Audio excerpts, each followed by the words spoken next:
Hello, this is Jay, and I saved about $450 on transportation costs while traveling in Japan, and I'm going to tell you how you might be able to as well. So, you've probably heard about the JR Pass and how it isn't usually worth it for someone who just goes to a standard kind of trip in Japan, going to Tokyo, Kyoto, maybe going to Himeji, and then back, and the cost of all of those trips added up is going to be less than what the 7-day JR pass costs, which gives you access to all of the JR trains in Japan. But there are some cases in which it could be worth it, and I'll talk more about that later. But what I did is I found out about regional area passes, which are very similar to the JR pass but only cover a specific area. And this specific one that I used was the Setouchi Area Pass, which lasts for 7 days and costs 22,000 yen, which is about $142. It's a decent amount, but it's definitely less than the 7-day JR pass. And the reason why I found that pass is because I was in Kyoto and I had a concert that I wanted to go to that's in Matsuyama. So I'm over here in Kyoto and I want to go to Matsuyama, which is pretty far away and there's not really a direct train line. There is, but this line here is fairly slow. So I wanted to take the Shinkansen, which is pretty fast, to Hiroshima and then cross on the ferry. This is something else about this area pass is that it has access to this ferry line, which the JR pass does not, and other area passes might have some access to things that the JR pass does not as well.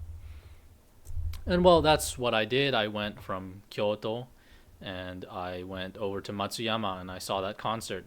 I took a high speed ferry across, and I also happened to see a Bon Odori going on that evening, which was a pretty cool coincidence. And just that day of traveling alone cost about 19,000 yen, which is almost the entire price of the pass. So I basically almost got the entire value of the pass paid off just from that day alone. However, that is given that I took a high speed ferry, which is pretty expensive, and you might not do that. But we'll see in the later days that I quickly pay off the price of the pass in terms of the value I got. So the next day I went from Hiroshima, Matsuyama. I saw more of Matsuyama, went up and saw the castle and everything. Went over in the evening to Okayama, saw that, and then went over to Hiroshima. And now we're at 32,000 yen, which is well above the price of the pass. So I definitely got the value out of this. And then I also started to use Hiroshima, where I stayed at, as a base to take day trips from. So I went to Fukuoka, went and saw some of the islands around there. Also went to Kitakyushu, has like a famous fish market there with puffer fish. And I also later in the evening actually saw Hiroshima, like actually explored the city there. And now we're at 64,000 yen, so pretty high up there. Though you can definitely see that I'm traveling back and forth a lot by Shinkansen, and that's definitely one of the indicators that you might want to look into a pass, because that can get pretty expensive quickly without one. Now I went to this place called Iwakuni. That was a pretty cool find because I just rode past here on Shinkansen and I thought, wow, like this place looks very beautiful. I gotta come here. And without planning on doing it originally, I returned here and saw this really cool bridge, nice castle, and a ropeway that goes up to it. So that was pretty fun, as well as a random island. I would not recommend that. I just went to a random island and there's nothing there pretty much.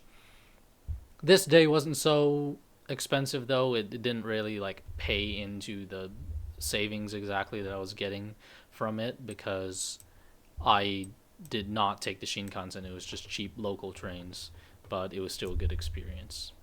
Then I went to Kure, taking the ferry again, and this time I wanted to go to a shrine in Kotohira, but I wanted to do that tomorrow originally. I wanted to do that the next day.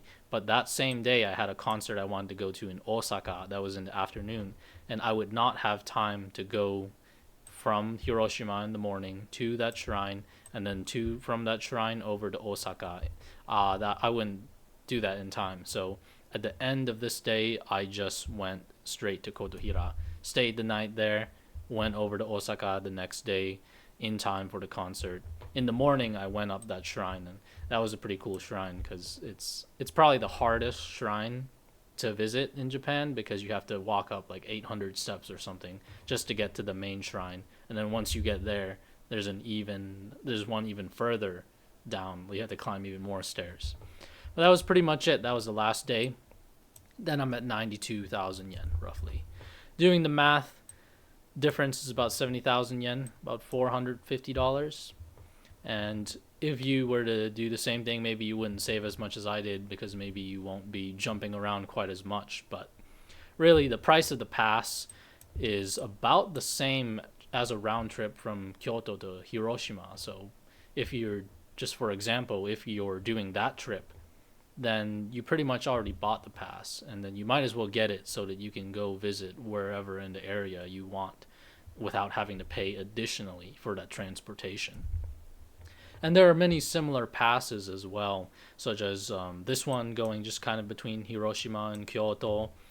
There's this one, which I was really interested in, but I didn't end up using, which would have allowed me to also go into northern Kyushu, though I didn't use it because it wouldn't have allowed me to take the ferry from Hiroshima over to Matsuyama, where I wanted to go. But this is also a pretty good deal, it seems. And here are some other passes in different areas of Japan, not just Western Japan. You can find a lot of information about this online. Just look up like regional passes in Japan. Alright, we're back at the question, is the JR Pass worth it? Well, it can be if you're traveling like I did. I was in that area and I was traveling like crazy. But if you were to do that for the entire country, then the JR Pass would become worth it. But there is another consideration to make. So there's that trip that I did within that area, and it costs a certain amount. But if I didn't begin in that area, if I began in Tokyo instead, for example, then I would have to take a round trip to Kyoto to have that trip. And then that plus the price of the pass would actually cost more than the 7-day JR Pass.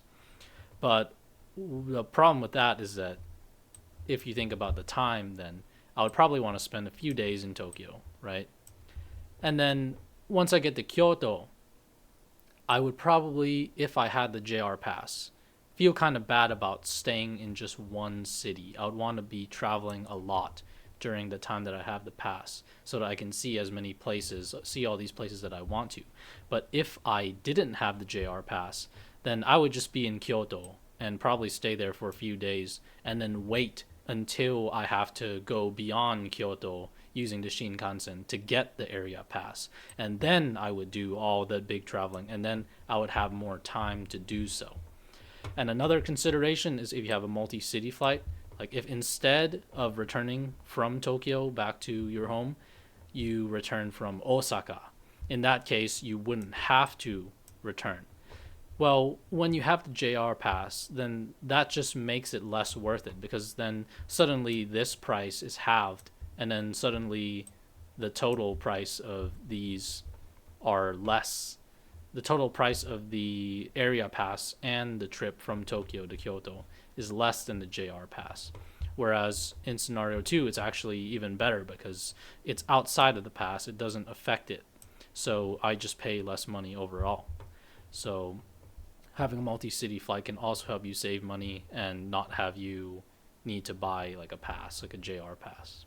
So those are some considerations to have. You're probably going to still have to make some calculations in the end, but I hope I gave you some ideas with, especially if you didn't know about the regional passes before, those can probably come in handy with your planning. So if you like it, please like the video and please let me know your thoughts in the comments.